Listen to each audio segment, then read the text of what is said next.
Itulah yang memelihara hati dan pikiranmu dalam Kristus Yesus. Tuhan, kami bersyukur ada sukacita, ada waktu yang indah dalam perkenanan Tuhan. Anak-anak Tuhan boleh berkumpul, bahkan kedua keluarga besar yang akan melangsungkan pemberkatan nikah di beberapa hari ke depan Tuhan. Dan Tuhan, kami dasari semuanya pada pendengaran dan perenungan firman Tuhan. Biarlah Roh Kudus yang memimpin kami semua.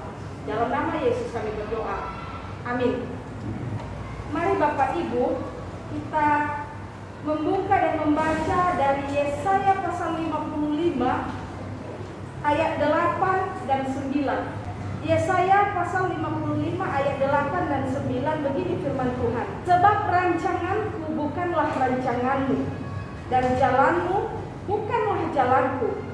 Demikianlah firman Tuhan, seperti tingginya langit dari bumi, demikianlah tingginya jalanku dari jalanmu, dan rancanganku dari rancanganmu. Sedemikian jauh pembacaan firman Tuhan. Bapak Ibu, saya mau menyapa kita semua shalom. Shalom. Ada sukacita. Amin. Ya, walaupun sedikit telat tidak mempengaruhi sukacita kita. Amin ya. Amin. Manusia sebagai ciptaan Tuhan yang paling mulia, diciptakan Tuhan dengan berbagai keistimewaan, diciptakan Tuhan dengan berbagai kelebihan daripada makhluk-makhluk ciptaan yang lain. Daya, cita, rasa, maka sudah sewajarnya pula bahwa manusia itu di dalam kehidupannya memiliki berbagai rencana untuk masa depannya. Kalau makhluk ciptaan yang lain dia akan mengikuti apa adanya. Tetapi manusia harus memiliki banyak rencana. Baik itu rencana jangka pendek maupun rencana jangka panjang. Baik untuk hari ini, esok, lusa, 1 minggu, 1 bulan, 1 tahun, bahkan 5 tahun, 10 tahun, dan seumur hidup. Sehingga adalah sesuatu yang bijaksana ketika sebelum melakukan sesuatu, ketika sebelum mengerjakan sesuatu, ketika sebelum membuat tindakan-tindakan tertentu, seseorang membuat perencanaan terlebih dahulu. Seseorang merancang segala sesuatu terlebih dahulu, termasuk dengan pertimbangan-pertimbangan yang matang. Siapapun di dunia ini yang memiliki rencana, berarti dia adalah orang yang tahu apa yang dikerjakannya, baik hari ini, esok, lusa, dan seterusnya. Coba nanti Bapak Ibu ingat atau boleh dicatat dan baca di rumah Amsal 15 ayat 22. Apa yang dikatakan oleh Raja Salomo pada waktu itu? Ia mengingatkan bahwa kebanyakan orang menemui kegagalan dalam hidupnya ketika ia sama sekali tidak memiliki perencanaan apapun. Sehingga ia juga tidak tahu apa yang harus dikerjakannya. Sedangkan sebaliknya, orang yang dalam hidupnya sudah memiliki perencanaan-perencanaan yang baik untuk dirinya akan menjadi orang yang berhasil pula dalam hidupnya. Nah, saya percaya kita semua yang ada di tempat ini adalah orang-orang yang sudah membuat rencana-rencana dalam hidupnya. Amin. Karena kita bukan orang bodoh. Amsal berkata bahwa orang yang tidak punya rencana itu adalah orang bodoh. Dan kita, apalagi kita adalah anak-anak Tuhan yang diberikan hikmat, diberikan kemampuan-kemampuan untuk memaksimalkan pola pikir dan kehidupan. Namun, sekarang yang menjadi pertanyaan bagi kita, bagaimana cara kita membuat perencanaan dalam hidup ini?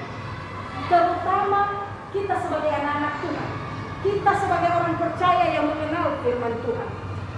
Dan untuk menjawabnya, kita perlu belajar dari tulisan Nabi Yesaya yang menjadi renungan kita hari ini.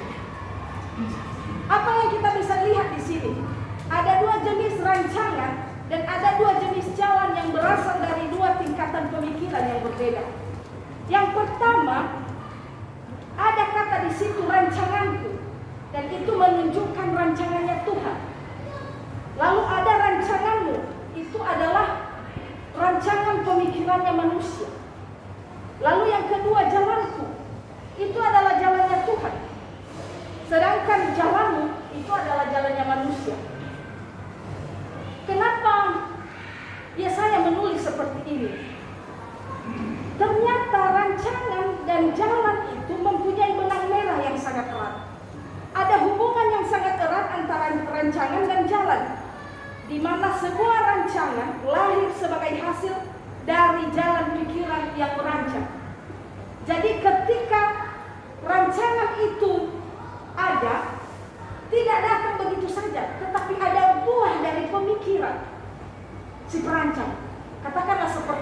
desainer, membuat baju.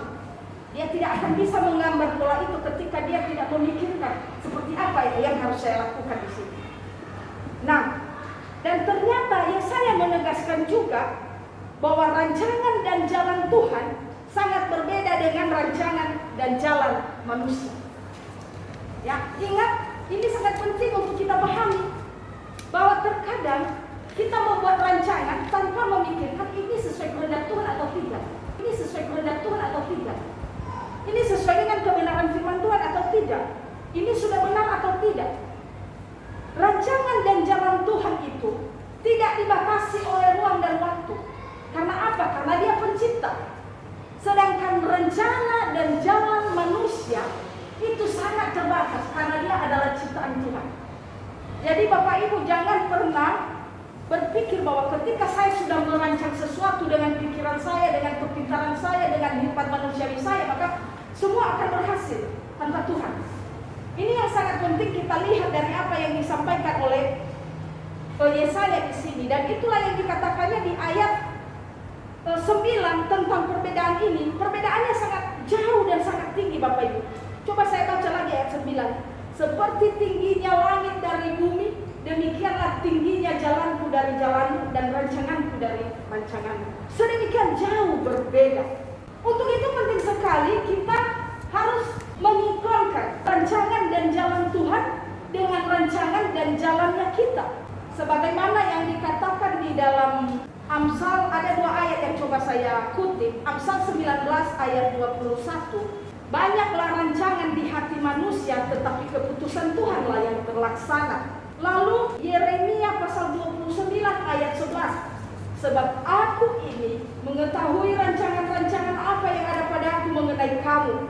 Demikianlah firman Tuhan, yaitu rancangan damai sejahtera dan bukan rancangan kecelakaan, untuk memberikan kepadamu hari depan yang penuh harapan.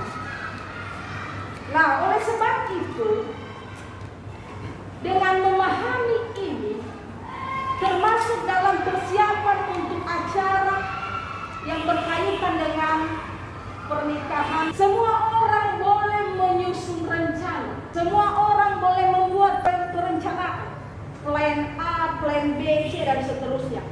Tetapi kita harus menggarisbawahi bahwa Tuhanlah yang memutuskan dan menentukan itu jadi atau tidak. Maka tidak boleh diabaikan bahwa pada akhirnya kita semua, bahkan seluruh keluarga besar, harus menyerahkan segala sesuatu yang telah direncanakan pada kehendak Tuhan. Tugas kita manusia harus membuat perencanaan. Lagi-lagi Amsal bilang kan, saya ingatkan, orang yang tidak punya perencanaan dia adalah orang bodoh. Manusia harus membuat perencanaan dalam hidupnya dengan baik. Manusia harus memaksimalkan otaknya, pikirannya. Dan untuk hasil akhir, biarlah Tuhan yang memberkati. Menutup renungan ini, ada 3 hal yang menjadi perenungan untuk kalian berdua. Yang pertama, berlutut bersama. Ini merancang yang paling pertama adalah berdoa, menempatkan Tuhan di atas segala-galanya. Setiap apa yang kita kerjakan, semua apa yang kita rencanakan harus kita doakan. Lalu yang kedua, duduk bersama. Kalian pasti punya banyak harapan. Dan sangat penting untuk kalian berdua duduk berkomunikasi. Jangan buat perencanaanmu sendiri dan dia buat perencanaannya sendiri. Karena keluarga yang kalian miliki adalah keluarga kalian berdua. Bukan keluarga kamu, bukan keluarga dia. Keluarga kita. Dan yang terakhir, berdiri bersama. Kalian harus mempunyai banyak harapan yang harus pula kalian munculkan bersama di dalam keluarga kalian. Anda berdoa, databe amat kerabasaya fe pulau halo mikona. Ini kita lihat kembali formula kemilenia. Batu balik di hukum kota terang-terang kesadaran yang ada dan yang difahamkan Bama Rumasa. Tuhan Yesus memberkati. Mari kita berdoa. Sungguh besar Engkau Bapa. Sebelum kami melanjutkan kegiatan kami, terlebih memberi nasihat kepada kedua calon pengantin, kami mendasarinya dalam pembacaan dan perenungan firman Tuhan. Karena sia-sialah usaha orang membangun rumah jika bukan Tuhan yang membangun. Dan saat ini kami percaya kuasa Tuhanlah yang memberi hikmat bijaksana bagi kami semua untuk melaksanakan seluruh kegiatan ini. Bahkan untuk mempersiapkan segala sesuatu dalam persiapan pemberkatan nikah dan resepsi. sehingga semua bermuara untuk memuliakan Tuhan. Dan Tuhan, semua kami yang hadir di tempat ini, biarlah kami boleh bersuka cita dengan kehadiran di tempat ini. Dan biarlah kami boleh menikmati bagaimana Allah itu baik dan teramat baik di dalam kehidupan kami. Kami akan melanjutkan kegiatan kami selanjutnya. Roh Kudus yang terus memimpin kami. Dan inilah doa kami yang tak sempurna ini, Tuhan. Engkau sempurnakan dalam nama Yesus yang telah mengajar kami berdoa. Demikian.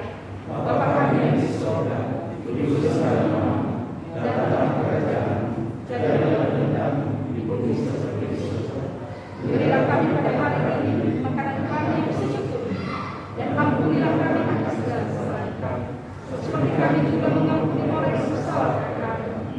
Dan janganlah membawa kami ke dalam pencobaan, tetapi bebaskan kami daripada yang jahat, karena Engkau yang berkata dan kuasa dan kemuliaan sampai selama-lamanya. Amin. Arahkanlah hatimu dan terimalah berkatnya. Tuhan memberkati engkau dan melindungi engkau. Tuhan menyinari engkau dengan wajahnya dan memberikan engkau kasih karunia. Tuhan menghadapkan wajahnya kepadamu dan memberikan engkau damai sejahtera saat ini sampai selama-lamanya. Yang percaya katakan amin. Mau ada Yesus.